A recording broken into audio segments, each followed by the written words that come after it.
Welcome to RooTube. Today we are going to be doing a video tutorial on our Girlfriend Glitter Cups that we demonstrated at the Utterly Awesome meeting at the 2010 Stampin' Up! Convention. These were all the rage and we are very happy to be bringing this project to you to make your very own. What you'll need to start this project is a styrofoam cup, lid, and straw that you can get at any fast food restaurant or big box store. You'll need a pencil, a foam paintbrush, a glue gun, acrylic spray, low-tack tape, water-based paper crafting glue, a paper plate, of course any of our Stampin' Up! Chunky or fine glitters, paper snips, and any of the thousands of Stampin' Up! Embellishments that we carry.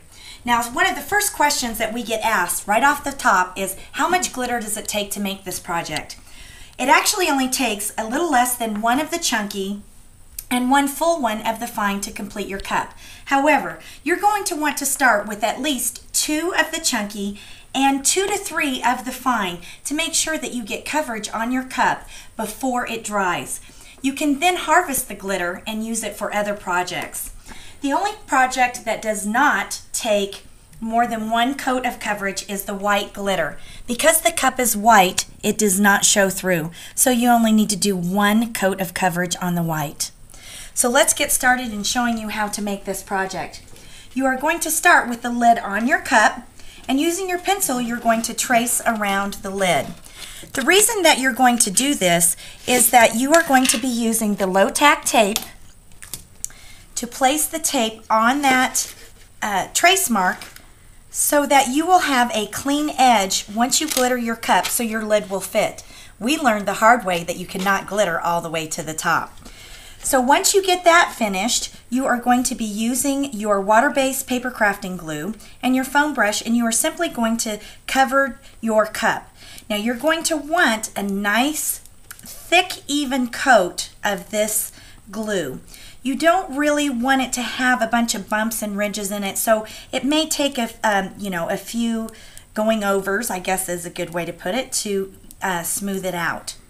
Once you get your entire cup covered with glue, you are then going to be sprinkling your glitter on. And you're going to be using your paper plate to catch your glitter to then harvest and use again. We found that the paper plate works the best because it's non-static.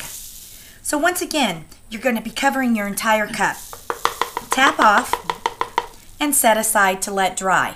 Now where I live, that takes about 2 minutes. Where Dwayna lives, that takes about 15 minutes. Once your cup is dry, you can then do your second coat. And what you will do with that is simply, just like you did on the first coat, you are going to be using your glue and you're just going to go right over top. And once you get that nice coverage of your glue on there, then you're going to be sprinkling with the glitter. Now, you can see where I've left on this cup. This is the single coverage and this is double coverage. So you can see how that works. Once your cup is dry, again 2 to 15 minutes depending upon where you live, you're going to want to use the acrylic spray to seal your cup. Then you're simply going to remove the tape to expose your nice clean image. Once that's done, then you get to decorate your cup, and Dwayne is going to show you how to do that. First I wanted to show you this completed cup. It has the 2 coats on it and it has the acrylic spray on it as well. You can see the ridge is all ready for its lid there. It fits nice and snug on there, just perfect. I'm going to show you how we embellished our cups. This was one of our favorites. This bow here was made out of our designer series paper on the back and our beautiful ribbon here on the top, and I'm going to show you how we accomplished that. This is our designer series paper from Stampin' Up. Our designer series paper is double-sided, so you can get a lot of different ideas here on how you could make your bow. You can do a lot of different designs to choose from one package. And what I did was I cut our paper 6 by 9 so you could get 2 out of 1 sheet of designer series paper. I had my customers take their sheet of paper and just crumple it up to distress it. And a lot of people can't stand to do this, but it makes for a nice vintage look on your bow. Just keep on crinkling up, and it actually breaks down the fibers in the paper and softens it up, so it actually almost feels like a fabric. We're going to gather it together, and you can see how this is coming together to make our big bow. And with our designer series paper, I mean, there's a lot of different options that you can do. You can actually layer these on top of each other, make another bow out of this one, cut it a little bit bigger. You can see how you can get a lot of different ideas just from looking at this right here. Next, I'm going to show you how I did the bow out of the ribbon. This is our Marina Mist striped ribbon. And when I make my bows, or when I have my customers make their bows, I actually have them keep them on the spool. This eliminates any any ribbon. You don't want to waste any ribbon, so that's how I do that.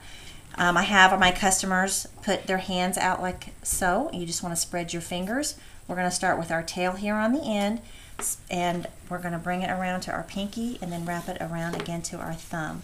The wider you spread your hand, the wider your ribbon is going to be, and the more you loop around, it's going to give you the loops on your bow. So if I loop around 3 times, I'm going to have 3 loops on my bow.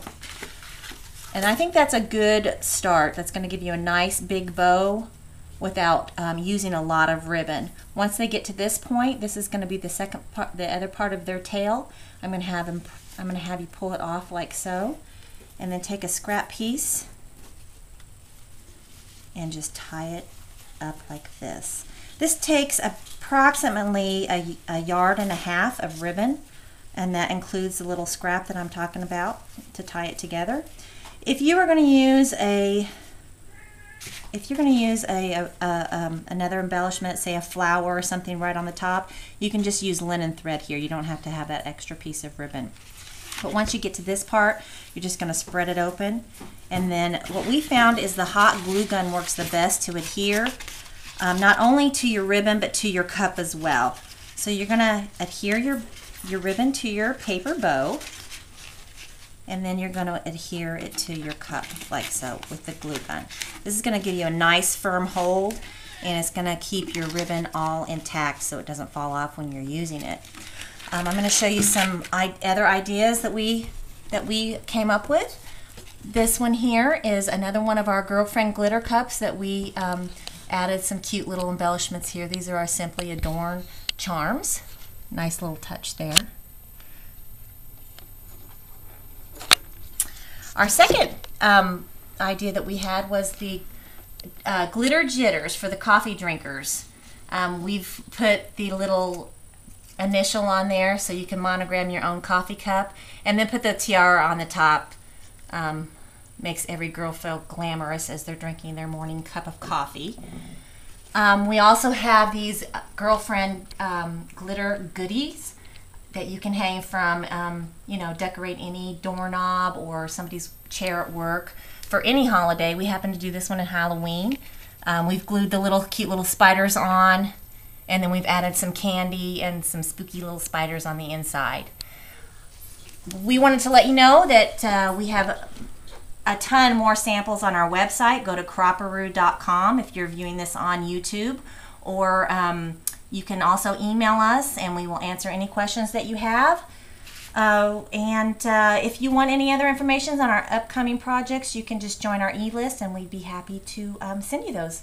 Thanks for joining us.